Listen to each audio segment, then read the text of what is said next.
investigado y encontramos, creo, hoy en día, tantos profesionales del derecho como unidades de servicio de taxi hay en la ciudad.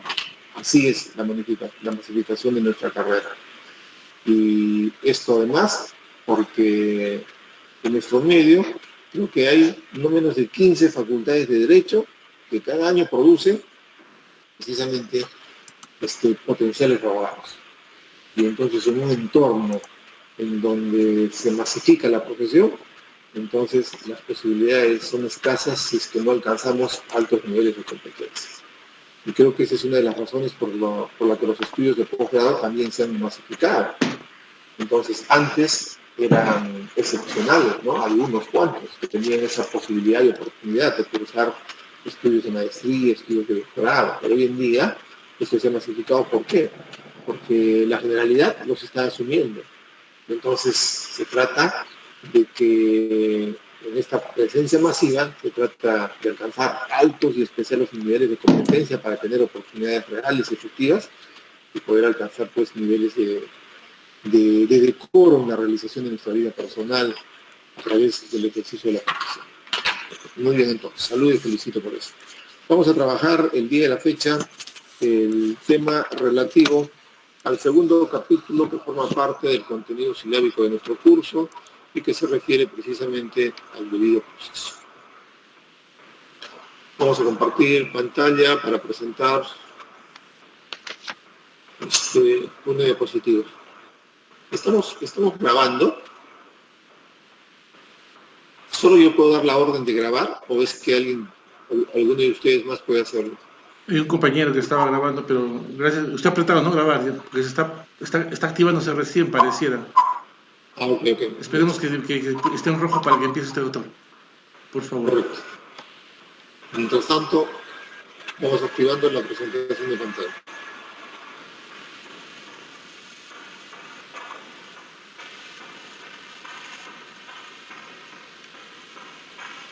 El compañero que estaba grabando, por favor, en otras oportunidades, porque confirme. Ya está grabando. Ya está grabando. Ok, muy bien. ¿Me confirman si ya estamos compartiendo pantalla? Sí, no, la pantalla todavía no sale. Apaguemos micrófonos, compañeros, por favor.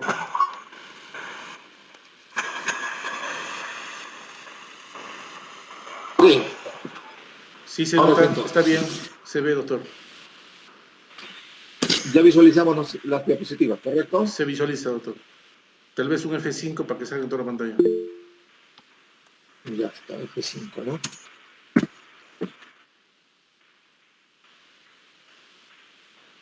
Ok. Ya está. Bien. Perfecto. Entonces, trabajamos el tema relativo al debido proceso.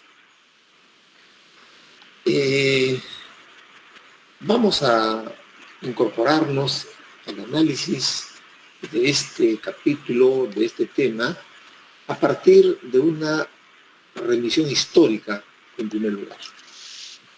Y al efecto, es importante señalar que esta categoría, este derecho, encuentra su origen en Inglaterra, en donde el rey Juan Sin Tierra lo proclama allá por el año 1215.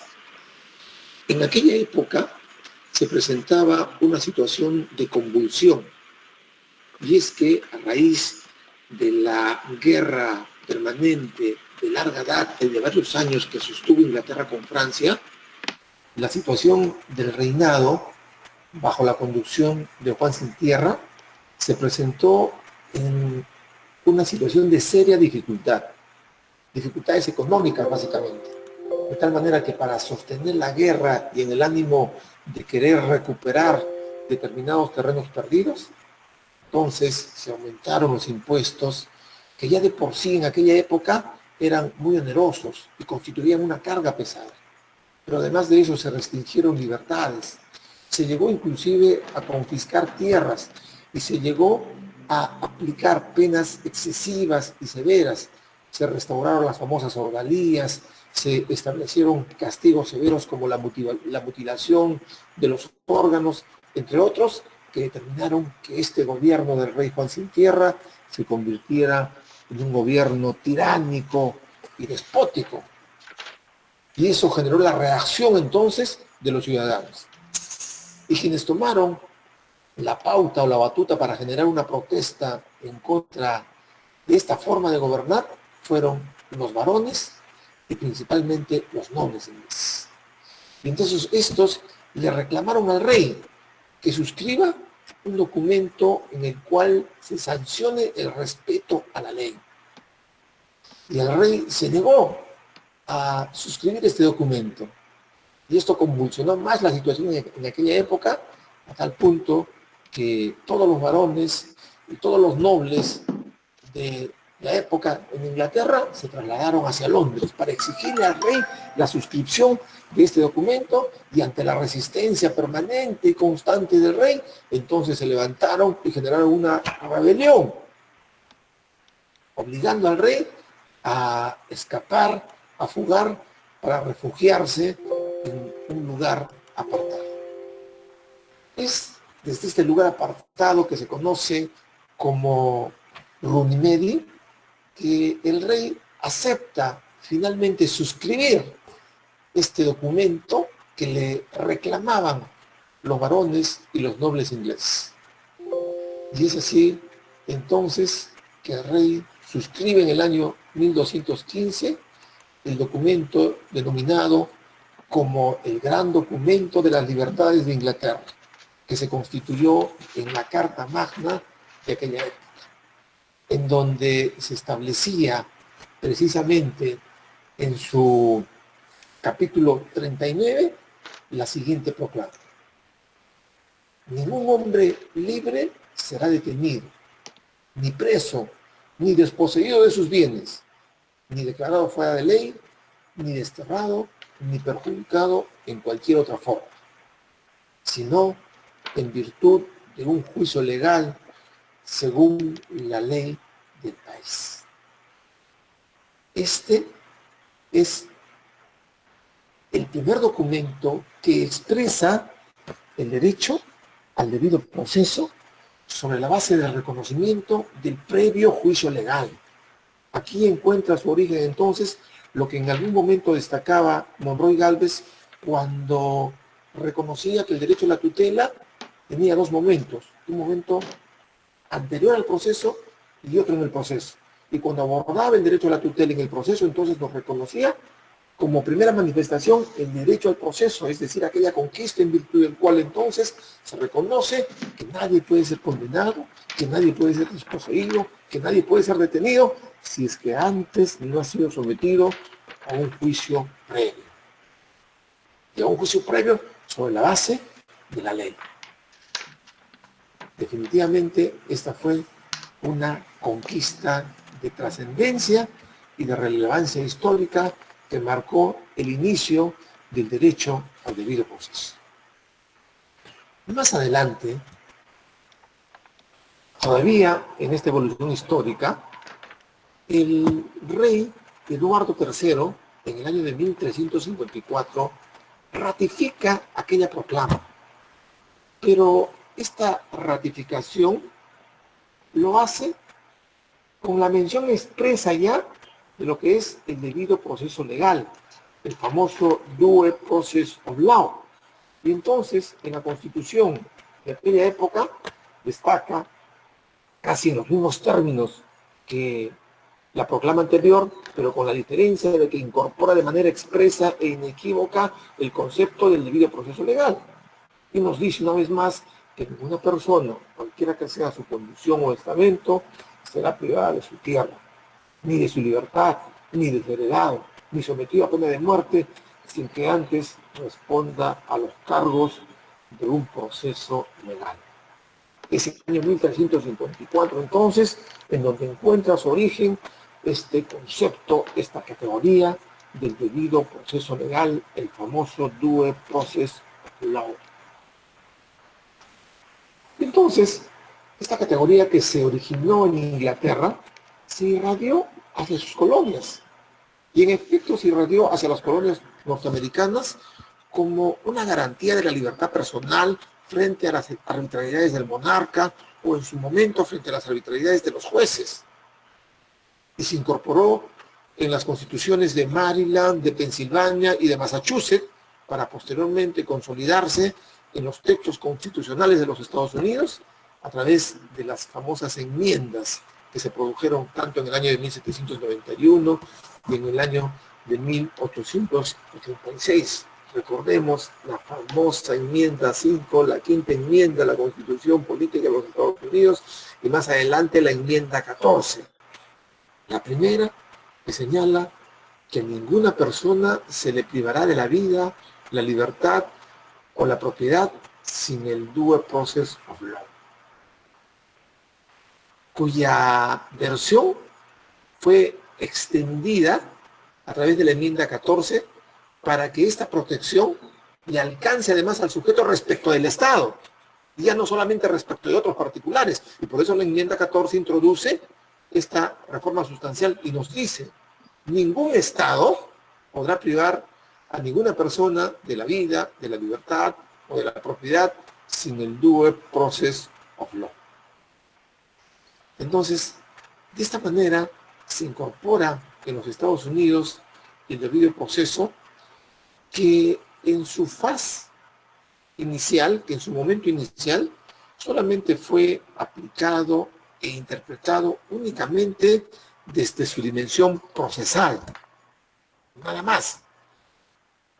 Pero que más adelante, como consecuencia de su desarrollo jurisprudencial, se empezó a interpretar desde su dimensión sustantiva, que fue básicamente algunos años después, en donde se interpreta desde su dimensión sustantiva precisamente para evitar el comportamiento arbitrario de quien cuenta con alguna cuota de poder o de autoridad, dando así lugar al concepto de razonabilidad sobre el cual se construye la dimensión sustantiva del derecho al debido proceso.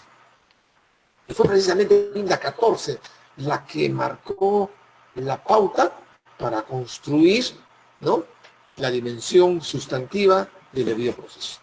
Y como ya lo vamos a verificar más adelante, el debido proceso entonces, como consecuencia de esta evolución histórica, nos presenta una doble dimensión, una dimensión procesal o formal y una dimensión sustantiva.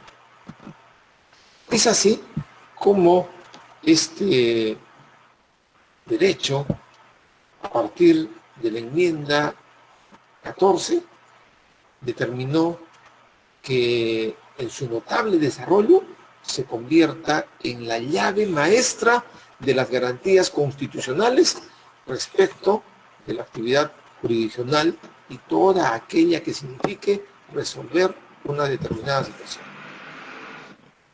Por ello este derecho ganó en profundidad, ganó en extensión y se esparció por el mundo entero para ser conocido en la doctrina o en las diversas constituciones de diferentes maneras, pero en todas ellas reconocida de manera expresa o de manera implícita. Eso se conoce al debido proceso hoy en día en las distintas constituciones del mundo, como el proceso justo, como el debido proceso legal, como el debido proceso formal, como el proceso debido, lo denominan otros, el proceso lícito, la forma de proceso y sentencia legal, derecho de audiencia en juicio, el due process of law en su versión genuina a partir de su origen en Inglaterra y más adelante en Estados Unidos, como el de referido a la justicia fundamental, que es como se expresa en México, si mal no recuerdo. Otros lo denominan las formalidades esenciales del proceso, o el derecho a la bilateralidad del proceso, o por último, la garantía de justicia o de audiencia. Lo cierto es que el derecho al debido proceso, a partir de su desarrollo jurisprudencial fundamentalmente en los Estados Unidos, ha tenido una especial relevancia. Pero si nos remitimos hacia nuestra realidad nacional, en en el Perú también el debido proceso ha sido reconocido. Y si bien es cierto, recién se reconoce de manera expresa e inequívoca a través de la Constitución Política de 1993, tradicionalmente el debido proceso ha sido reconocido por nuestro ordenamiento jurídico. Pero en su versión inicial se abordó solamente en su dimensión netamente procesal.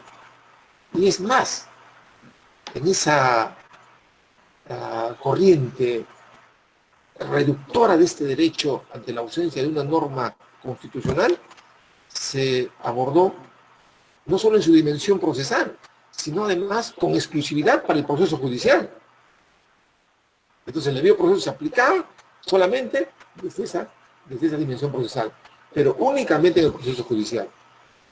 Obviamente, todos sabemos que esta concepción inicial ha ido evolucionando y hoy en día se ha extendido a su dimensión sustantiva y además ya no se reconoce como exclusiva del ámbito judicial, sino que se ha extendido al ámbito administrativo y en general a cualquier otro procedimiento cuya decisión pueda afectar los derechos de las personas. Pero es importante enseguida verificar cómo se ha ido positivizando, cómo se ha ido reconociendo este derecho al debido proceso. Y en primer lugar es importante verificar cómo los organismos de protección internacional de los derechos humanos lo han ido asumiendo y lo han ido proclamando como un principio básico, como un principio fundamental. Y así entonces verificamos que el Pacto Internacional de Derechos Civiles y Políticos lo establece de manera expresa e inequívoca en su artículo 14, inciso primero. Todas las personas son iguales ante los tribunales y cortes de justicia. Toda persona tendrá derecho a ser oída públicamente, y aquí está, con las debidas garantías. Entonces, el Pacto Internacional, como correlato de todo ese largo proceso de elaboración, finalmente consagra al debido proceso como un derecho fundamental, como un derecho humano. Y entonces, todo aquel que va a ser sometido a una tarea de juzgamiento debe ser garantizado, ¿no?, con los elementos o componentes indispensables para asegurar un debido juzgamiento. Pero también la Convención Americana sobre Derechos Humanos nos ha establecido en el artículo 8, inciso primero, el reconocimiento inequívoco de este derecho al debido proceso. Claramente lo destaca cuando señala que toda persona tiene derecho a ser oída con las debidas garantías. Una vez más, se hace remisión expresa a las debidas garantías, tal y conforme lo hace el Pacto Internacional de Derechos Civiles y Políticos.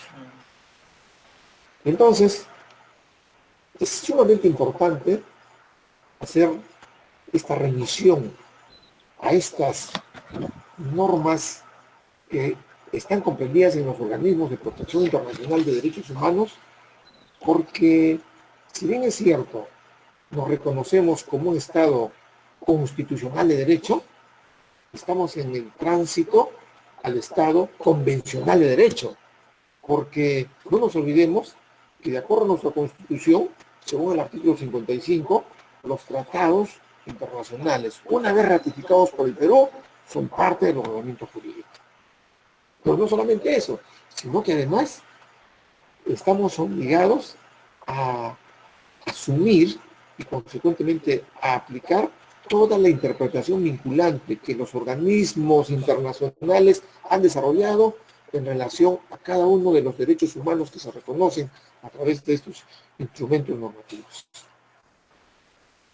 Entonces, es evidente que necesitamos reconocer a este derecho, primero en una dimensión internacional, primero como derecho humano, primero desde la óptica de los organismos de protección internacional de los derechos humanos. Y claramente entonces la Convención Interamericana, perdón, el Pacto Internacional de Derechos Civiles y Políticos y la Convención Americana sobre Derechos Humanos lo reconocen de manera expresa e inequívoca, de manera que tiene raigambre convencional, es decir, encuentra su origen en estos instrumentos de carácter internacional que lo han elevado a la categoría de derecho humano. Derecho humano en tanto resultan consustanciales e inherentes a la naturaleza del ser humano y que por su sola condición natural de ser humano, goza automáticamente de este derecho. Tampoco debe pasar por desapercibido para nuestro conocimiento que la cuarta disposición final y transitoria de nuestra Constitución Política nos establece la obligación para que todos los derechos y libertades reconocidos en la Constitución se interpreten de conformidad con los tratados internacionales en materia de derechos humanos suscritos por el Estado peruano, lo cual permite entonces poner de manifiesto que estamos pasando, que estamos en un tránsito del Estado constitucional de derecho al Estado convencional de derecho, en la medida que toda la normatividad, incluso la constitucional, debe adecuarse al marco de los instrumentos internacionales. Bien, pero ¿cómo se ha reconocido entonces este derecho más allá de este reconocimiento internacional a nivel nacional? Veamos qué pasa en el escenario nacional, qué pasa en nuestra realidad peruana. Este derecho, y esta es una de las bondades de la Constitución Política de 1993, tuvo la sapiencia, digámoslo así, de reconocerlo como un derecho de naturaleza o de categoría constitucional, en clara compatibilidad con los instrumentos internacionales que hemos mencionado. Y es que antes, para remitirnos a lo más cercano, la Constitución de 1979 no le dio esta atribución de dimensión constitucional al debido proceso.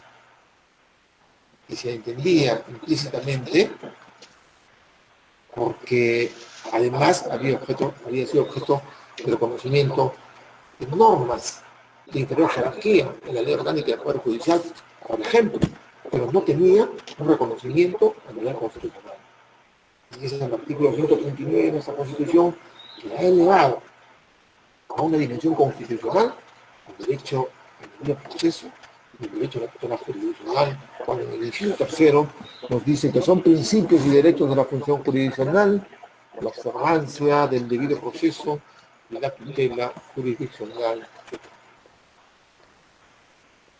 Ahora bien, si descendemos del marco constitucional al marco legal, entonces advertiremos en esa línea, en la estructura de la normatividad, encontraremos una ley orgánica, que es precisamente la ley orgánica del Poder Judicial, que una vez más hace reconocimiento del debido proceso. Y nos dice en el primer párrafo del artículo 7 que el ejercicio y defensa de sus derechos, que en el ejercicio y defensa de sus derechos, toda persona goza de la plena tutela jurisdiccional efectiva con las garantías de un debido proceso. Mención expresa e inequívoca al concepto según los términos con el que se le conocen actualmente en nuestra realidad. A esto le agregamos que nuestro Código Procesal Civil también ha reconocido expresamente dicho derecho. Y en su título preliminar, en el artículo 1, nos dice que toda persona tiene derecho a la tutela jurisdiccional efectiva para el ejercicio, defensa de sus derechos o intereses con sujeción a un debido proceso. Más todavía, el Código Procesal Constitucional nos precisa que procede el amparo contra resoluciones judiciales firmes como manifiesto agravio a la tutela procesal efectiva, que a su vez comprende el derecho de acceso a la justicia y el debido proceso. Ahí está entonces, una vez más, reconocido el debido proceso de manera expresa e definitiva.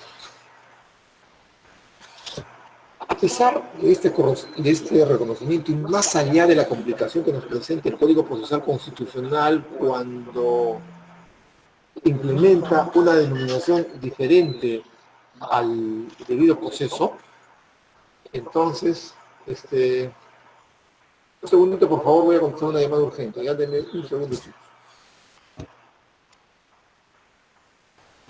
Aló.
Gracias por la comprensión. Seguimos entonces. ¿Me escuchan perfectamente? ¿Me confirman si el audio es correcto? Sí, doctor, se lo escucha perfecto. Sí, doctor. Ok. Muy bien. Bien. Decía entonces que... Gracias. Decía que... Muy bien. Decía que más allá de este problema que genera la denominación que utiliza el Código Procesal Constitucional, lo que nos queda claro es que también en sede nacional el reconocimiento positivizado del derecho al debido proceso no admite margen de duda alguna. Pero lo que sí genera problema y complicación es en realidad el establecimiento de la relación existente entre el derecho al debido proceso y el derecho a la tutela jurisdiccional. Esto sí ha generado una ardua polémica, una ausencia de posición clara, contundente y unívoca, puesto que las posiciones se han dividido y se han diversificado inclusive, en cuanto se refiere a la determinación de la relación entre el derecho a la tutela jurisdiccional y el derecho al debido proceso. Y esto nos obliga a preguntarnos, ¿es lo mismo? ¿Lo uno forma parte del otro? En fin, y esto se ha generado como consecuencia de la imperfección del texto constitucional, que en su reconocimiento positivizado los identifica como dos derechos autónomos. Pero más todavía, cuando la propia Constitución se encarga de establecer los principios y garantías, entonces hace referencia independiente a varios derechos que son componentes o que forman parte del derecho al debido proceso, como por ejemplo cuando se refiere al derecho a la independencia del juez, al derecho a la motivación, al derecho a la pluralidad de instancias, a no ser penados en proceso judicial, en fin. Todos estos involucrados, subsumidos, que forman parte del contenido del debido proceso, pero que sin embargo la Constitución les da un tratamiento diferenciado en tanto lo regula aparentemente en forma independiente, en distintos incisos. Y entonces esto ha generado que en la doctrina se generen diversas posiciones, que creo yo nos obliga a nosotros, en un nivel de posgrado, en un nivel de estudios de maestría, a sentar una posición, a plantear, ¿no?, cuál es la tesis que nosotros suscribimos al respecto. Ese es precisamente el trabajo de maestría, ir más allá de la revisión normal, natural, ¿no? En fin. Entonces, por eso nosotros planteamos el tema. Y lo planteamos a partir de estas distintas posiciones que se advierten a nivel de la doctrina. Y así, por ejemplo, una primera corriente nos dice que el derecho al debido proceso es una manifestación del derecho a la tutela jurisdiccional, cuya primera tesis señala que el derecho a la tutela jurisdiccional es aquel que se le reconoce al protagonista de un conflicto, de una diferencia, de un desencuentro. ¿Para qué? Para que éste le solicite al Estado que intervenga en la solución del conflicto de intereses, en cuyo conflicto, entonces, va a intervenir un exigente y un exigido, siendo que los dos se encuentran al mismo tiempo en similar actitud de exigir la prestación jurisdiccional para la solución del problema, de la diferencia o del desencuentro. En tanto que uno lo hace en su perspectiva de exigente y otro lo hace en su perspectiva de exigido. De tal manera que aquel que lo hace como exigente, lo que va a ejercitar ese derecho de acción, y aquel que lo hace en su perspectiva de exigido, lo que va a ejercitar es el derecho de contradicción, siendo entonces que las manifestaciones del derecho de la tutela jurisdiccional son el derecho de acción y el derecho de contradicción, son las caras de una misma moneda. Y en ese contexto, el derecho al debido proceso interrelaciona o vincula o une al uno y al otro, al derecho de acción y al derecho de contradicción, porque para ejercitar derecho de acción y para ejercitar derecho de contradicción en aras de obtener la solución del conflicto del cual participamos, se requiere de una herramienta, de un instrumento, de un mecanismo, siendo precisamente este el proceso, cuyo proceso debe estar investido de determinadas garantías. Y ese es el debido proceso, las garantías que van a determinar que el conflicto se resuelva sobre la base de determinados mecanismos de indispensable verificación del proceso. Entonces, en ese contexto, para quienes suscriben esta posición, el derecho al debido proceso forma parte del derecho a la tutela jurisdiccional. Es parte de su contenido. Y no se identifica particularmente con algunos de los protagonistas de la relación de conflicto, o con el exigente, con el exigido, o con el demandante, o con el demandado, sino con los dos, porque es el medio que va a generar su relación, integración. Pero una segunda corriente nos dice, no, se trata de derechos autónomos, y que no es que el uno esté subsumido dentro del otro, sino que simplemente hay una relación secuencial, una relación de orden, porque primero se da el derecho a la tutela jurisdiccional y enseguida se implementa como consecuencia de ello el derecho al debido proceso.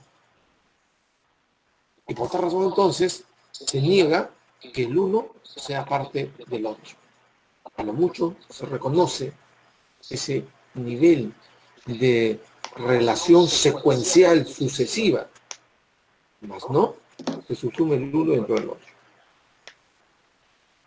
Esta tercera posición nos dice que el derecho al debido proceso y el derecho a la tutela jurisdiccional son en buena cuenta, son en esencia lo mismo. Y no resulta ocioso establecer una distinción entre el uno y el otro y sin llegar al extremo de reconocer que el derecho al debido proceso forma parte del derecho a la tutela jurisdiccional, dice, no, es lo mismo. Lo uno y lo otro son lo mismo. En esencia son lo mismo. Una cuarta posición nos dice que el derecho al debido proceso en realidad absorbe, subsume al derecho a la tutela jurisdiccional. Porque los elementos del derecho a la tutela jurisdiccional se encuentran dentro del derecho al debido proceso. Y porque además el derecho al debido proceso es de carácter general. Porque el debido proceso es aplicable no solamente en instancia jurisdiccional, sino a todo nivel. Y como es un derecho más genérico, entonces, este se encuentra al alcance de todos. Por tanto, siendo aplicable en todos los ámbitos, el derecho a la tutela jurisdiccional se encuentra subsumido dentro del derecho al debido proceso. Con las tesis que se plantean, la tesis número 3 y la tesis número 4 que representamos en la diapositiva. Entonces, consideramos importante determinar una posición al respecto. Particularmente, nosotros consideramos que el derecho al debido proceso forma parte del derecho a la tutela jurisdiccional. ¿Por qué? Porque se ha reconocido unánimemente en la doctrina que el derecho a la tutela jurisdiccional tiene como punto de partida el acceso a la jurisdicción, ¿correcto? Y tiene como punto de cierre la efectividad de las decisiones jurisdiccionales. Lo decíamos ayer, el derecho a la tutela tiene que ser efectivo, tiene que significar la posibilidad real de concretizar, de materializar la decisión final contenida en la sentencia, porque de lo contrario entonces el derecho a la tutela no alcanzó efectividad. Entonces, si su punto de inicio es el acceso y su punto de cierre es la efectividad de la sentencia, vamos a reconocer inequívocamente en ese tránsito camino al proceso, cuyo proceso exige determinadas garantías. Y en ese contexto, entonces, queda claro que el debido proceso forma parte del derecho a la tutela jurisdiccional efectiva. Es un componente del derecho a la tutela jurisdiccional efectiva. Y probablemente podríamos admitir que para efectos de utilidad metodológica lo desprendemos para abordarlo, para tratarlo, para estudiarlo, ¿no? De manera independiente, dada su trascendencia, su relevancia y su significancia, pero tal situación no significa en sí mismo que estemos frente a un derecho distinto, que peor todavía, que el derecho al debido proceso sea la negación del derecho a la tutela, y que este derecho a la tutela se encuentre absorbido y finalmente subsumido por el derecho al debido proceso.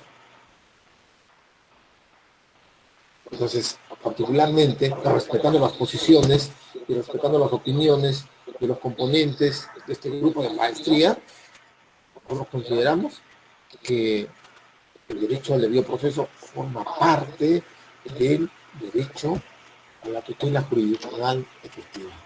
Y por eso suscribimos plenamente la tesis del profesor Monroy Gálvez, cuando buscando explicar el derecho a la tutela y el derecho al debido proceso, hace esta comparación con la anatomía y la fisiología. La anatomía es el estudio del cuerpo humano de manera inerte, ¿no es cierto? En cambio, la fisiología es el estudio del cuerpo humano en funcionamiento, ¿no? Una tiene una visión estática y el otro tiene una visión dinámica. Y entonces, esto es en realidad lo que genera, esto es en realidad lo que genera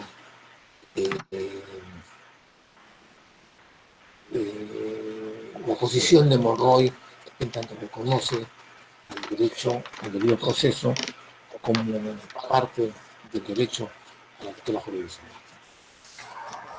Ahora vamos a ver cómo se pronuncia la comunidad jurídica, ya sea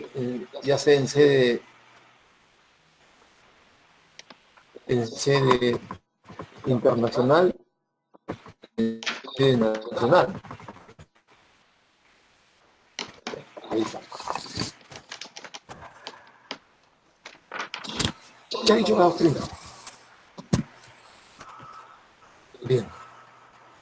Vidal Campos, que es un profesor argentino, constitucionalista, por cierto, dice que el derecho a la tutela jurisdiccional puede ser interpretado con tal latitud que abarca todo el tramo procesal iniciado con el acceso al tribunal y concluida con la sentencia pasada en autoridad de cosa juzgada. Disentimos de Vidal Campos en cuanto al momento de cierre. Para Vidal Campos, el momento de cierre es la sentencia con autoridad de cosa juzgada. Pero para nosotros el momento de cierre es la efectividad de la sentencia, es decir, el cumplimiento de la misma. Pero además de Vidal Campos, tenemos la posición de Iñaki Esparza, español por cierto, y nos dice que se define el proceso debido como aquella garantía institucional integrada por los elementos que componen el artículo 24 de la Constitución española. Según su opinión, el proceso sería uno de los elementos del derecho fundamental a la tutela judicial efectiva, concretamente aquella parte referida. Bueno, claramente advertimos que Esparza sostiene que el debido proceso es contenido del derecho a la tutela judicial efectiva, que es la denominación que se le atribuye en la Constitución española a este derecho a la tutela jurisdiccional. Pero en la línea de la doctrina española hemos encontrado a Jesús González Pérez, quien nos agrega una vez más que la tutela jurisdiccional efectiva no se consuma con la recepción por un órgano jurisdiccional de la pretensión y de la emisión de una sentencia. Esta solo se materializa si el ordenamiento jurídico sigue un proceso investido de las garantías que hagan posible la defensa de las partes. González Prada alude a la necesidad de que el proceso que sirve como herramienta para el ejercicio de la función jurisdiccional a partir de una pretensión que concluye una sentencia debe estar investido de las garantías para que hagan posible la defensa de las partes. Entonces, la lógica de Jesús González Pérez es que reconoce que también hay un punto de inicio y un punto final, porque no estamos de acuerdo con el punto final, pero que reconoce que dentro de ese desarrollo, desde el punto de inicio y desde el punto final, tenemos que reconocer al instrumento, a la herramienta, al proceso investido de determinadas garantías. Ese es el debido proceso. Y entonces nos queda claro que lo identifica o lo subsume dentro del derecho a la tutela. En sede nacional, el doctor Víctor Picona Postigo claramente señala el derecho a la tutela jurisdiccional es un derecho genérico, que a su vez comprende tres derechos fundamentales específicos: el derecho de acción, el derecho de contradicción y el derecho al debido proceso. Entonces, el reconocimiento que hace el doctor Tecona Postigo es contundente. Reconoce el derecho al debido proceso como parte del derecho a la tutela jurisdiccional. Y esta es la misma lógica que ha seguido el doctor Monroy Gálvez, cuando lo reconoce como componente del derecho a la tutela jurisdiccional. Y en donde a su vez Monroy Gálvez nos presenta distintos momentos del derecho a la tutela, y en donde en uno de esos momentos se identifica el derecho al debido proceso. Entonces, necesitamos postular o suscribir una posición clara en relación a esta discusión. Somos hombres de derecho, que nos hemos formado en derecho, en una facultad de derecho, y que además estamos especializándonos en el derecho a través de un curso de posgrado mediante los estudios de maestría. Y como tal, entonces, no podemos ser ajenos a este tipo de controversias y tenemos que sentar posición y tenemos que suscribir una de las tesis que nos plantea la comunidad jurídica. Y si no la suscribimos alguna de ellas, entonces postular una distinta, diferente, pero por último, lo que se exige y se requiere es que haya argumentación, haya sustentación, haya fundamentación, cualquiera que sea nuestra posición. Todas las opiniones son respetables, con mayor razón en un nivel de maestría, pero en la medida de que nuestra posición sea motivada, sea sustentada, sea respaldada conceptualmente. ¿Por qué llegamos a este punto en donde hay esta confusión? He dicho, sea de paso, incluso a nivel del Tribunal Constitucional se presenta esta situación de problema, porque en la revisión que hemos realizado encontramos, por ejemplo, la primera sentencia, la 615-99, en donde se asume la primera tesis, es decir, el derecho al debido proceso forma parte del derecho a la tutela jurisdiccional. En una segunda sentencia se asume la segunda tesis. ¿Cuál? Que son derechos autónomos, ¿no es cierto? Pero esta sentencia genera una confusión porque le agrega un concepto adicional, ¿no? El concepto de la protección jurisdiccional de los derechos y libertades fundamentales, que lo único que hace es complicar más el programa. Una tercera sentencia, la sentencia 10-2002,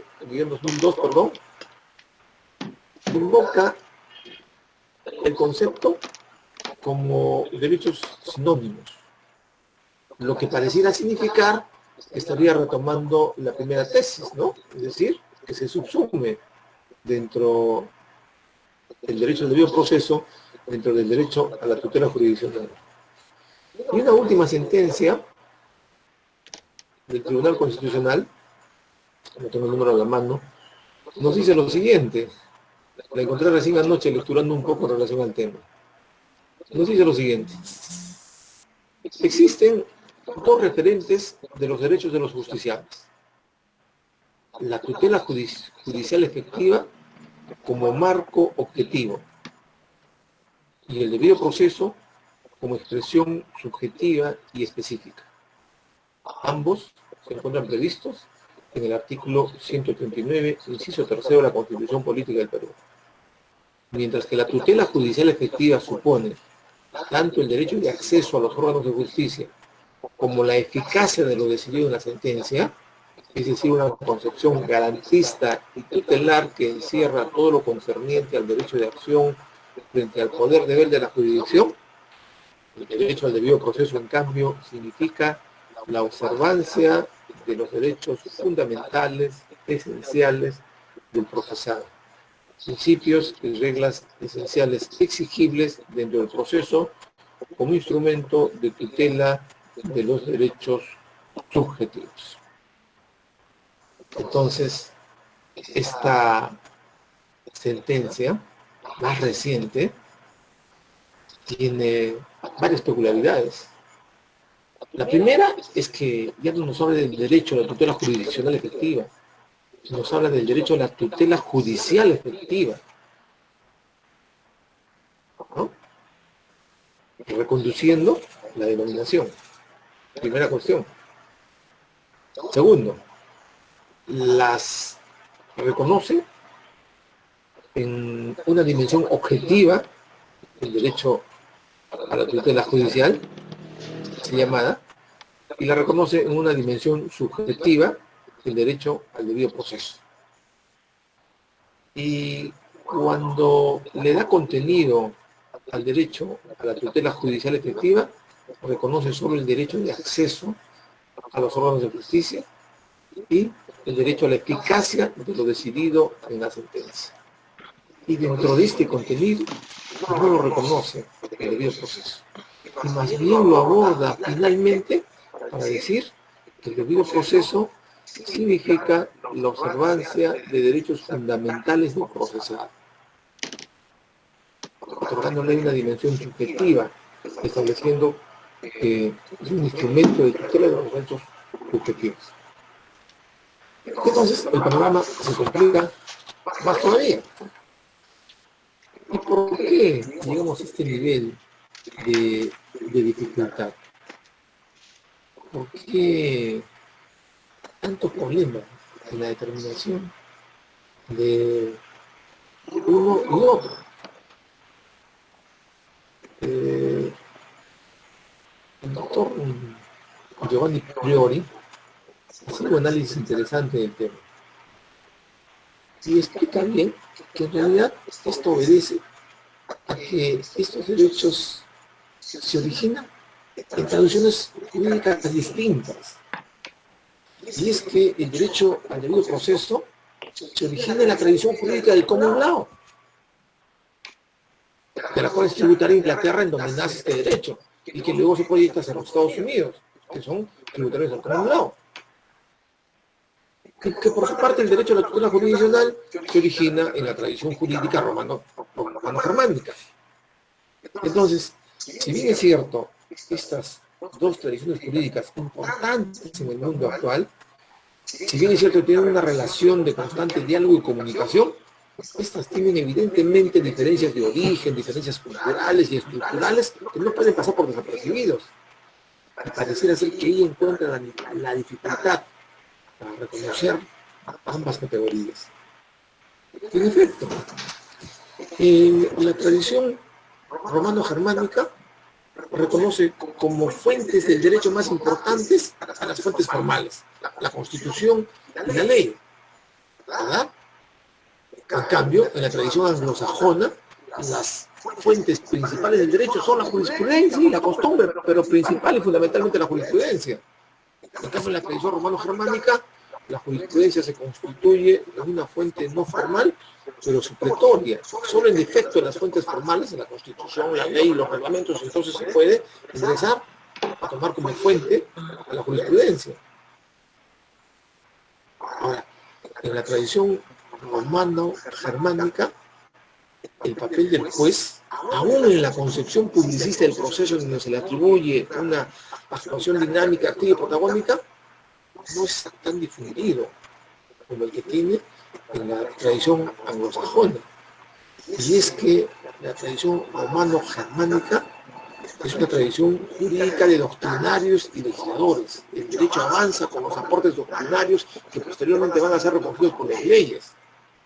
En cambio, en la tradición anglosajona, el desarrollo de su tradición jurídica radica principal y fundamentalmente en los jueces. Son los jueces quienes se constituyen en artífices del derecho a través de la doctrina del stare decides. El common law es una tradición jurídica de jueces, de forma tal que el derecho avanza con las decisiones jurisprudenciales. Entonces, esto ha determinado entonces que ante esa clara evidencia de diferencias de origen, de diferencias culturales y estructurales, entonces se genere que haya toda esta discusión para reconocer la dimensión de uno y otro derecho. Más allá de la posición que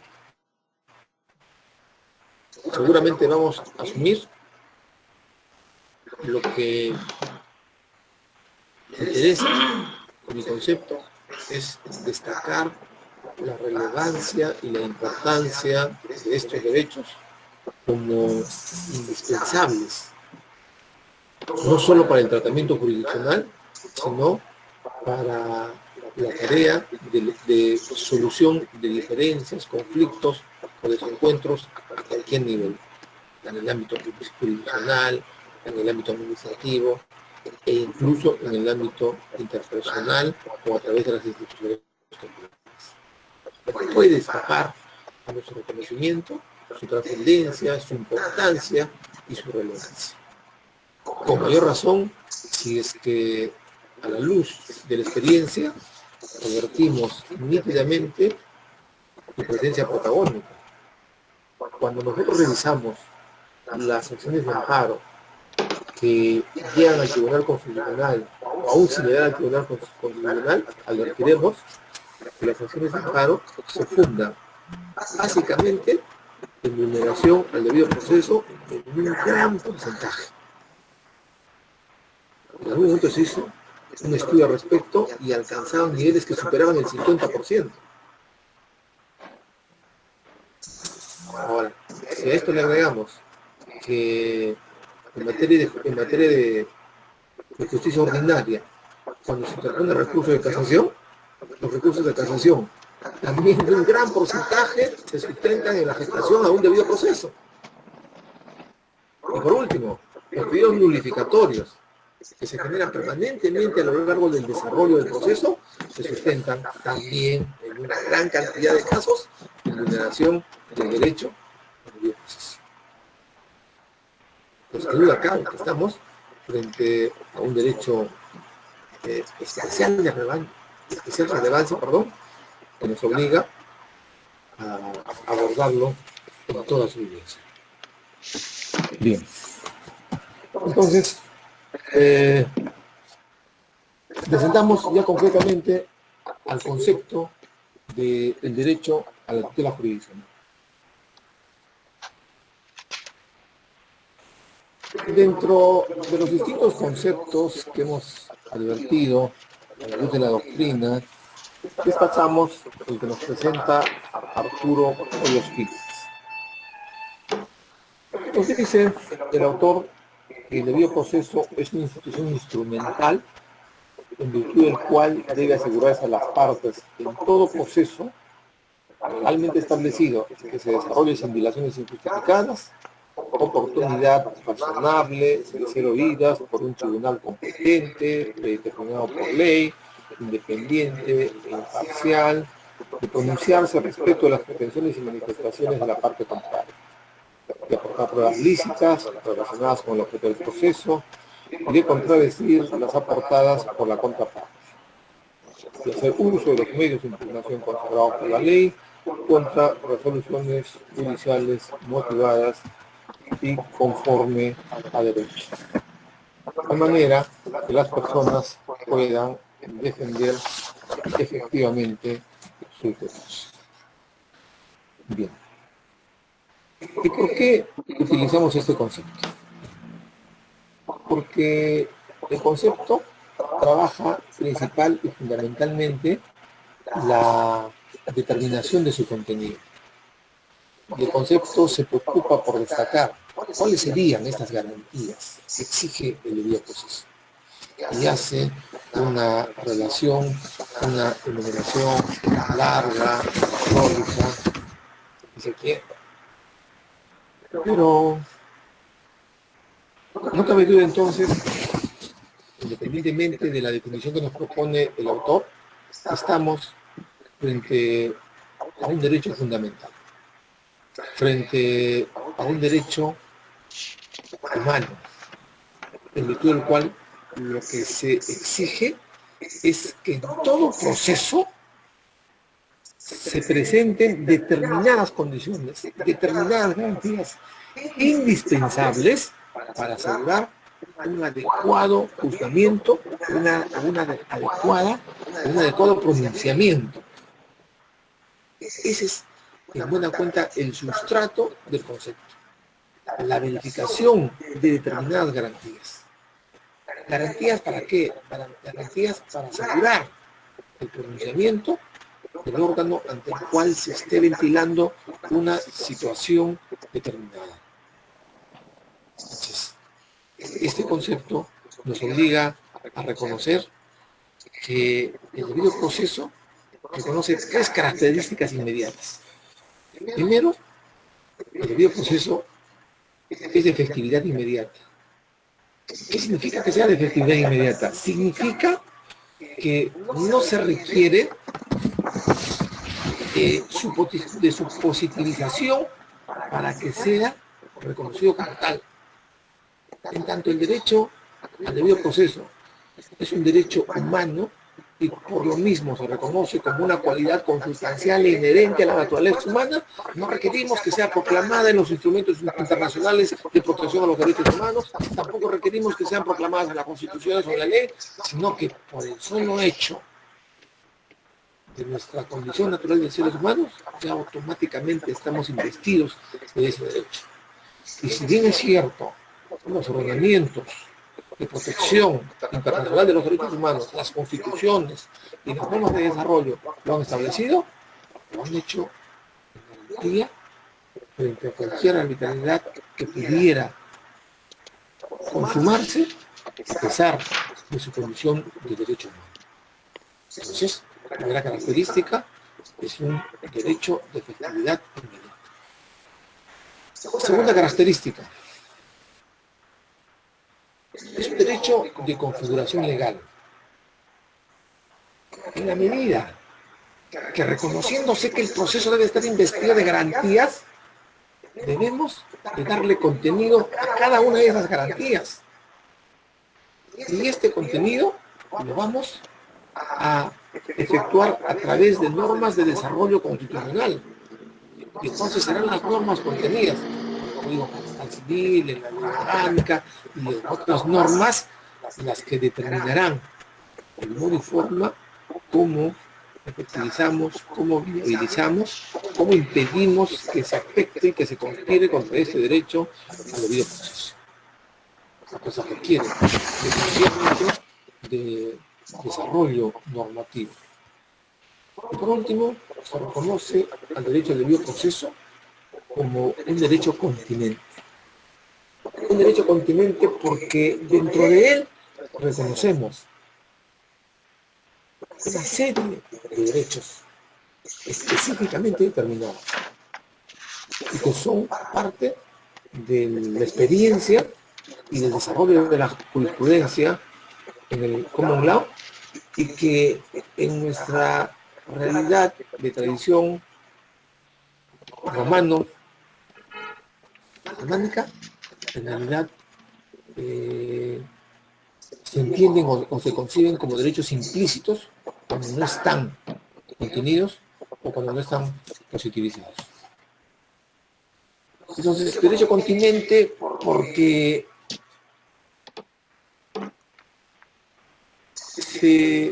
su contenido se desarrolla a través de lo que en la doctrina se conoce como las facetas procesales, que decía Vicencio Vigoriti en su obra de Tratado de Derecho Procesal. Y decía que el derecho al debido proceso está investido de determinadas facetas que le dan contenido. Y por eso derecho continente, porque tiene una serie de derechos y que los ordenamientos se encargan de reconocer o que el desarrollo jurisprudencial se encarga también de reconocer. Y es por eso cuando en el concepto que hemos propuesto, Arturo Hoyos intenta hacer referencia a cada uno de estos derechos que dan contenido al debido proceso. Bien, hasta aquí entonces las características del debido proceso. ¿Alguna pregunta hasta acá?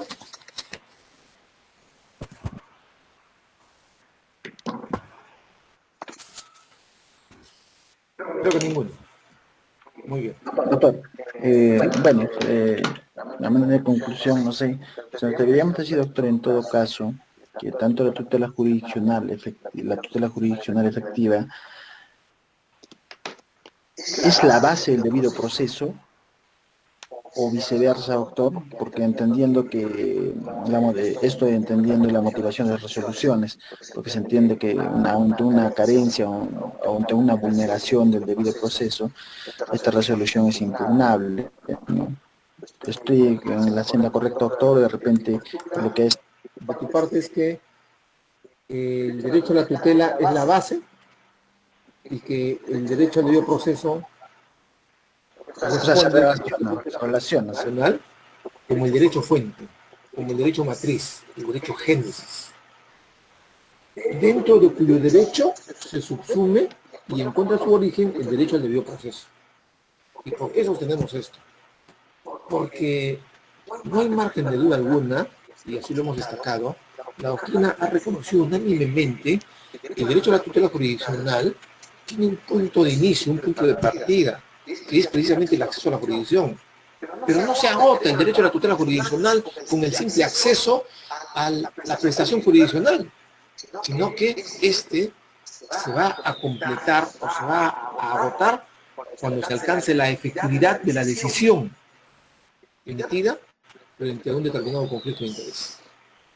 Entonces, en ese punto de inicio y en ese punto de cierre, encontramos, desde luego, al proceso como la herramienta, como el instrumento, como el mecanismo que nos permite desarrollar esta tarea. Tal situación nos permite sostener entonces que si el debido proceso surge sobre la base de dotarle garantías a esta herramienta para garantizar la adecuada solución del conflicto, entonces el debido proceso está subsumido dentro del derecho a la tutela jurisdiccional. Ciertamente es un derecho importante, relevante, trascendente, significativo, pero tal relevancia, trascendencia y significancia no le otorga la virtualidad suficiente para independizarse y concebirse como un derecho distinto, como un derecho ajeno, ¿no? Sino que en realidad se origina, ¿no?, en el derecho a la tutela jurisdiccional en sí mismo. Y es a partir del derecho a la tutela jurisdiccional que encuentra todo su desarrollo el debido proceso. Entonces, esa es la posición. Y si queremos decir el derecho a la tutela es la base del derecho al debido proceso, como quiero haber entendido esta posición, sí, pues es correcto, ¿no? No solo es la base, es el origen, es el punto de partida, ¿no? Es a partir del derecho a la tutela que vamos a desencadenar el derecho al debido proceso. Doctor, una pregunta. Con relación a lo que usted ha expuesto y con relación a lo que se expuso las semanas pasadas, ¿qué relación, en todo caso, después de esta exposición, encontramos entre la tutela jurisdiccional efectiva o tutela judicial efectiva y la tutela procesal efectiva que señala el Código Procesal Constitucional? ¿Hay una relación de género-especie o es simplemente dentro de la tutela procesal se encuentran los otros derechos? Una precisión, por favor, gracias. Ok. A ver. En verdad, el Código Procesal Constitucional nos plantea un serio problema cuando aborda estas categorías. No solo porque cambia de denominación, sino porque hace una confusión a partir de la enumeración que desarrolla. Para entender el tema, creo que primero hay que remitirnos a lo que significa la tutela jurídica. Sí, pues en efecto hay varios términos que de alguna manera se relacionan y están vinculados al tema. Una cosa es la tutela jurídica, otra cosa es la tutela jurisdiccional efectiva, otra cosa es la tutela judicial efectiva, otro término, vean ustedes. y otro distinto es la tutela procesal efectiva. Miren, encontramos hasta 4 denominaciones que podrían subsumir el derecho que estamos evaluando, ¿no? Número 1, tutela jurídica. Número 2, tutela jurisdiccional, ¿no? Número 3, tutela judicial. Y número 4, tutela procesal. O para ser más explícitos y más claros y concretos. Número 1, tutela jurídica. Número 2, derecho a la tutela jurisdiccional efectiva. Número 3, derecho a la tutela judicial efectiva. Número 4, derecho a la tutela procesal efectiva. Entonces, hay que hacer el deslinde primero entre el derecho a la tutela jurídica. ¿Qué es la tutela jurídica?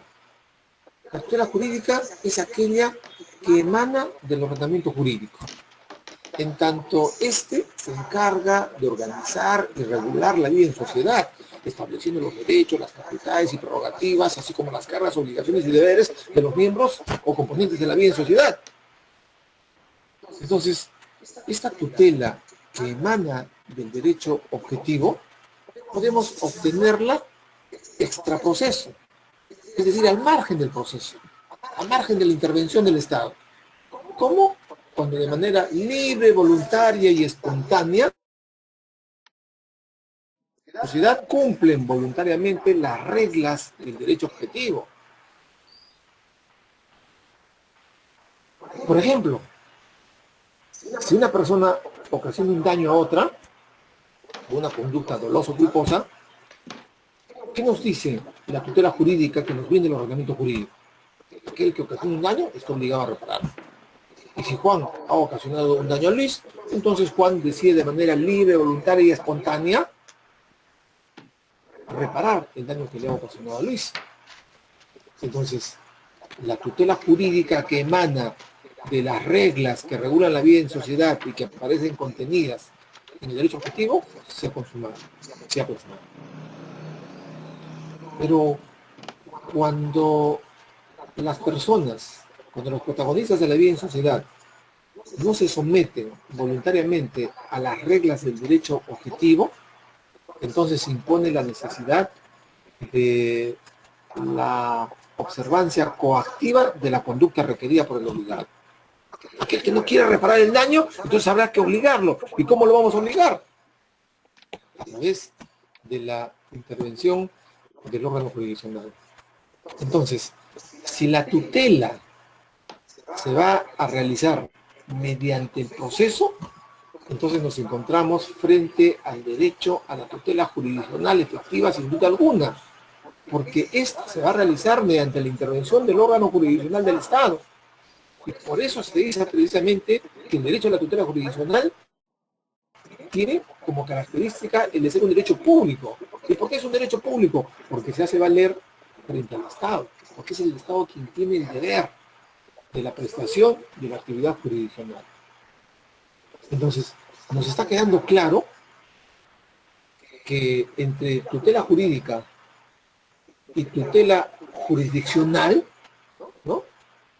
Entre la una y la otra hay una relación de género-especie. El género es la tutela jurídica, la que brinda el ordenamiento jurídico en general. Pero la tutela jurisdiccional efectiva es aquella que se brinda a través del proceso cuando los protagonistas de la vida en sociedad no asumen libre y espontáneamente lo que dice el derecho objetivo. ¿Y qué es entonces el derecho a la tutela jurisdiccional efectiva? Es aquella pues que brinda el Estado.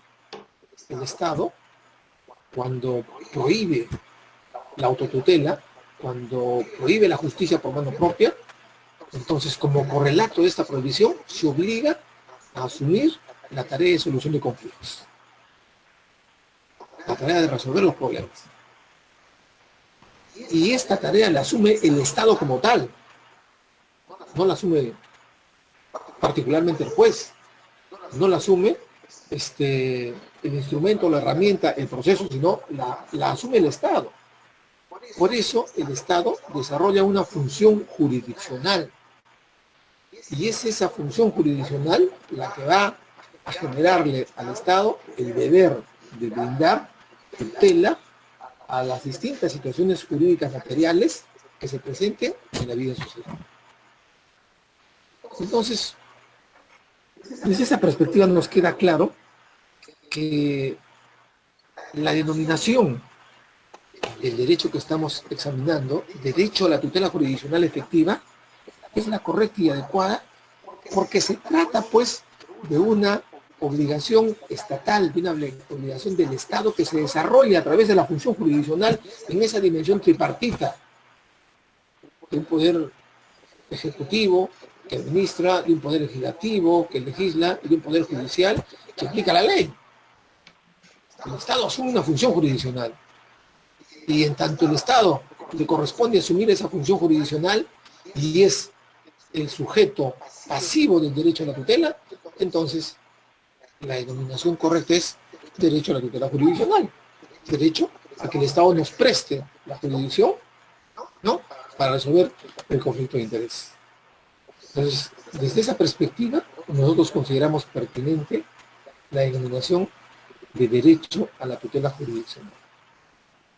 Pero cuando el Código Procesal se refiere al tema, y en el artículo correspondiente, que creo que es el artículo 4, nos dice el derecho a la tutela judicial, ¿correcto? ¿Qué nos dice el artículo 4? Lo voy a encontrar, perdón. Artículo 4.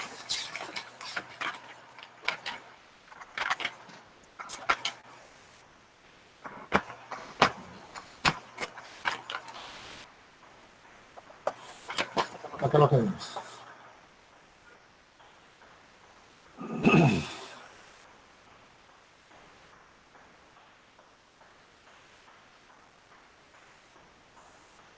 Ok. El amparo procede respecto de resoluciones judiciales firmes dictadas con manifiesto agravio a la tutela procesal efectiva. Es decir, sustituye la denominación por la doctrina de derecho a la tutela jurisdiccional efectiva por el derecho a la tutela procesal efectiva. Y nos dice que este derecho comprende dos aspectos: el acceso a la justicia y el debido proceso. Bien, el problema es entonces, ¿es una denominación correcta tutela procesal efectiva? Ese es el gran problema. En realidad, esto significa una reconducción a un nuevo contenido de este derecho. Parece que no, porque su contenido sigue siendo el mismo. ¿Cuál? El derecho de acceso a la justicia y el debido proceso. Y más adelante, cuando enumera, reconoce el derecho a la efectividad de las resoluciones judiciales.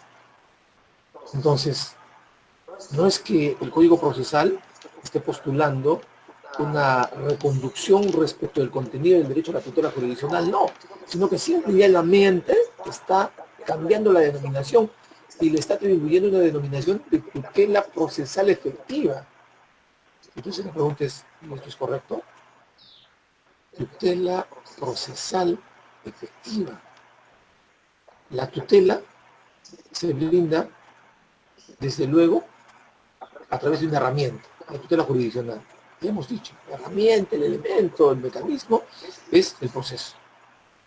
Pero es el proceso el que se encarga de satisfacer este derecho de acceso.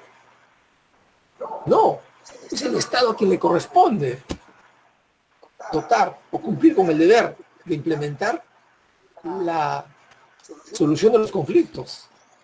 De tal manera que si reconducimos el concepto a la tutela procesal, estaríamos sosteniendo que es en realidad el proceso quien es el que está obligado a la prestación de este derecho, a la prestación de la actividad jurisdiccional. Y ya lo hemos dicho, no, quien asume esta obligación es el Estado, le corresponde a él.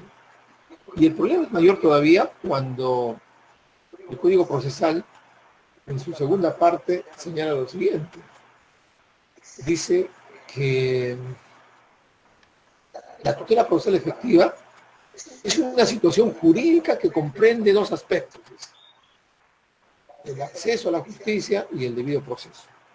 Bien, entonces, la tutela, el derecho a la tutela jurisdiccional es solamente una situación jurídica, o sea, un concepto, una categoría de dimensión constitucional ha sido reducida a una mera situación jurídica.